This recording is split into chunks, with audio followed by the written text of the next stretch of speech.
Hallie was born and raised in the small town of Harmonyville, Texas. Here, life moved at a steady pace. People knew each other and treated one another with respect. Hallie grew up in a house on the outskirts of town. Her parents were simple, hardworking people. Her mother, who sang to her daily, was the one who passed on her love of music. Hallie was only 7 when she received a special gift from her mother, a small guitar, perfect for her little hands. "My mom is wonderful," Hallie had said. "I knew you'd like it, my dear. Now, let's learn the first chords together. It's been many years since I've played."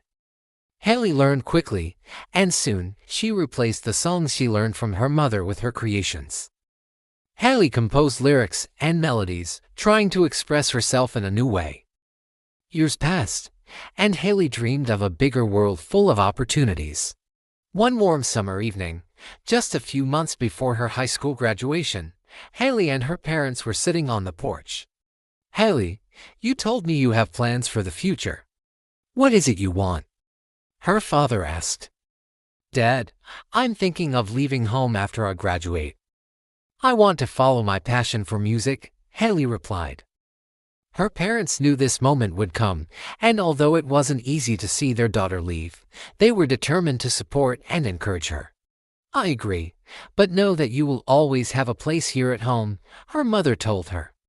Hallie had been in New York for nearly 2 months. The city was a constant roar, with its tall buildings and dazzling lights, a major change from the quiet life in Harmonyville. Every evening, she sang at a restaurant owned by a certain Duncan Sinclair. The venue, located in a fairly busy area, had quickly become a temporary home for Hallie. Duncan, a middle-aged man with graying hair and a sharp eye, immediately recognized her talent and saw a financial opportunity. "Hallie, you're talented," he had told her one evening after she finished her set. "New York is full of artists, but you have something special. I want to help you become famous." Duncan took Hallie to Nolan's club. The club was known for its refined atmosphere and for being frequented by influential people from the music industry and beyond.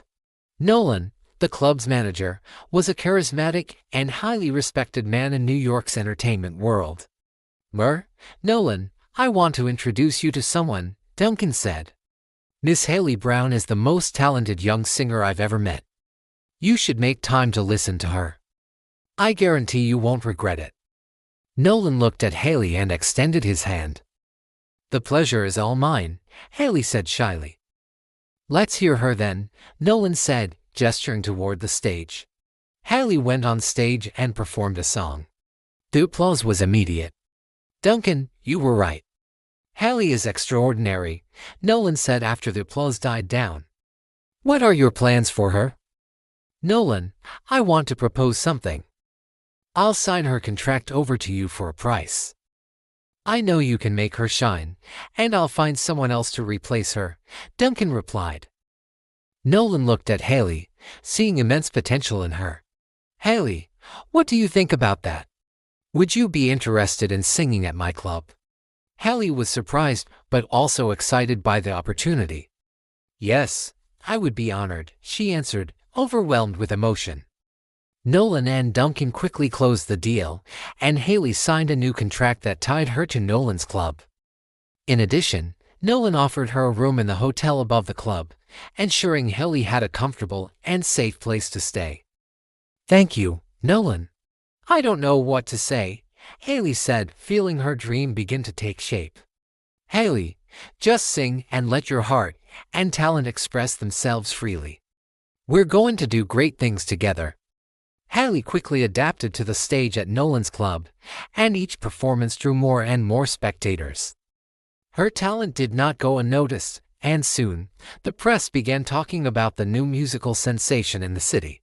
Nolan and Hallie spent more and more time together, not just professionally but personally as well. Nolan invited her to business dinners, where Hallie met influential people in the music industry, as well as to social events where she always shined. One evening, Nolan and Hallie were having a late dinner at an elegant nearby restaurant. "Hallie, you were wonderful tonight. You're a true star," Nolan said, smiling warmly as he sipped his wine. Thank you, Nolan.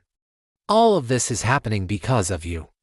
New York was a new and challenging start, but you made everything easier, and for that, I'll always be grateful. You're talented, and you work hard. You deserve the best, Nolan said, lightly touching her hand across the table. This small gesture did not go unnoticed by Haley, and a pleasant warmth filled her cheeks. It was moments like these that made them feel closer to each other.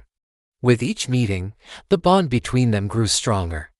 Nolan told her about his childhood, about how he started his career from nothing, and Haley shared memories from Texas, about her family and her love for music. Another evening, after a concert, Nolan invited Haley for a walk through Central Park. Not only are you talented, but you also have a beautiful soul, Nolan said, stopping by a small lake. Nolan, you gave me a chance when I needed it most. And you've become much more than just a manager to me, Haley replied, feeling her heart beat faster. Nolan leaned in and kissed her. It was a tender kiss that promised a new beginning. Haley returned the kiss, for the first time feeling that she knew exactly what she wanted from Nolan. One evening, after another successful show, Haley invited Nolan to her apartment above the club. I have a surprise for you, she said, opening the apartment door. Nolan entered and noticed the old guitar Haley had brought from Texas. She sat on the couch and played a song she had composed especially for him. It's beautiful, Haley. You're incredible, Nolan said. This song is about you, about us. It's about love. I want you to know how much you mean to me. Nolan hugged her tightly. And you mean so much to me, Haley. You have no idea how long I've been waiting for you in my life. Nolan stayed the night at Haley's apartment. Their relationship grew closer, and those around them noticed. Haley and Nolan were no longer just business partners, but a couple in the truest sense of the word. Gradually, Nolan began to forget about Rachel. One day, after a discussion with Ethan, Nolan made an important decision.